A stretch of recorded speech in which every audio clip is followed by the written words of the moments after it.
In this video, I'll be showing you how to create standard operating procedures that work in any tool. Here's a simple example. I type my shortcut and fill in the form.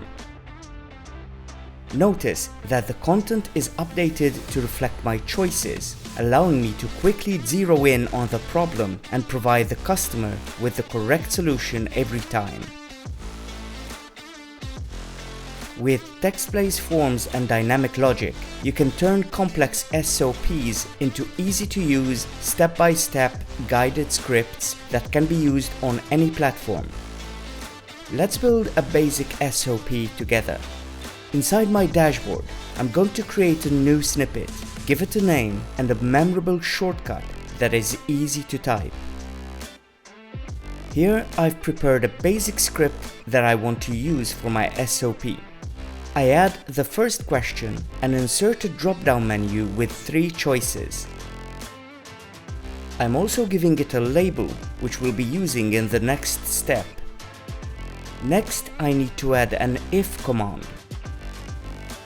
Here, I'm telling TextBlaze to check the status of my drop-down menu.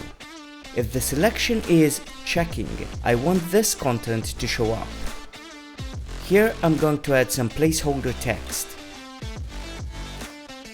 Now, let's replace this text with another if command to cater for the yes and no options. Next, I'm going to add another drop-down menu for the final question. Once again, we have 3 options, but the label needs to be different.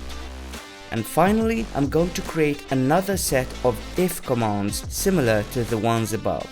You can learn more about how to build dynamic logic snippets in the dedicated video. Now, let's try it out in Gmail.